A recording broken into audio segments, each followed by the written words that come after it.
Inmitten von Montreal, an einem gewöhnlichen Tag, starrte Isabelle aus ihrem Fenster und entdeckte eine Katze in ihrem Garten. Es war eine typische Szene, aber ein Detail machte diese Katze besonders: sie hatte keine Ohren. Das bedauernswerte Geschöpf wirkte niedergeschlagen und traurig. Getrieben von Mitgefühl beschloss Isabelle zu helfen. Da sie erkannte, dass die Katze dringende Pflege benötigte, wandte sie sich an ein örtliches Tierrettungszentrum. Die Antwort erfolgte prompt, und eine Rettungsaktion begann für den ohrlosen Streuner. Als die Freiwilligen die Katze, die bald den Namen Hansik trug, in ihre Obhut nahmen, entdeckten sie die Tiefe seiner Kämpfe. Hansik hatte jahrelang durch die kalten, unbarmherzigen Straßen geirrt, überlebte mit karger Nahrung und ertrug zahlreiche Entbehrungen. Seine Ohren waren dem Winterfrost zum Opfer gefallen, was zu einer schmerzhaften Infektion und letztendlich zum Verlust führte. Hansik, etwa 7 Jahre alt, trug die Narben seines herausfordernden Lebens: Parasiten, Wunden und sogar ein Immundefizienzvirus. Eine beeindruckende Liste von Leiden konfrontierte die Tierärzte, aber sie waren entschlossen, sein Schicksal zu wenden.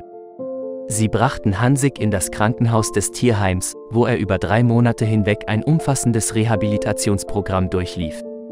Das engagierte Personal kümmerte sich um seine vielfältigen Probleme und verschrieb Medikamente, um seine Leiden zu lindern. Trotz der Widrigkeiten zeigte Hansiks Widerstandsfähigkeit, und er begann allmählich, seine Gesundheit zurückzugewinnen. Anfangs hielt Hansik Abstand zu Menschen. Seine vorsichtige Haltung war noch immer von seiner vergangenen Straßenzeit geprägt. Doch mit der Zeit begann die Katze, sich zu öffnen und offenbarte eine warme und liebevolle Natur.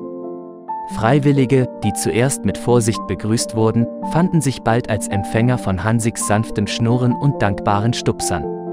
Nun unter der Fürsorge mitfühlender Menschen waren Hansiks Tage gefüllt mit ausreichend Schlaf, nahrhaften Mahlzeiten und der tröstenden Berührung menschlicher Hände.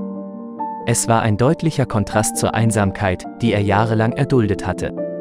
Im Tierheim scherzte man liebevoll, dass Hansik bereits 8 Leben aufgebraucht hatte und nun sein 9. lebte.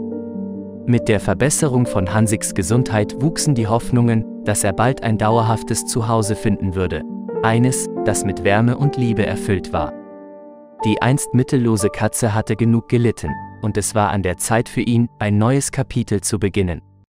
So blickten die Freiwilligen und Isabelle mit guten Wünschen und zarter Fürsorge in die Zukunft, in der Hoffnung, dass das nächste Kapitel von Hansiks Leben voller Freude, Trost und Liebe sein würde. Liebe Freunde, wenn euch das Video gefallen hat, setzt ein Like und abonniert den Kanal.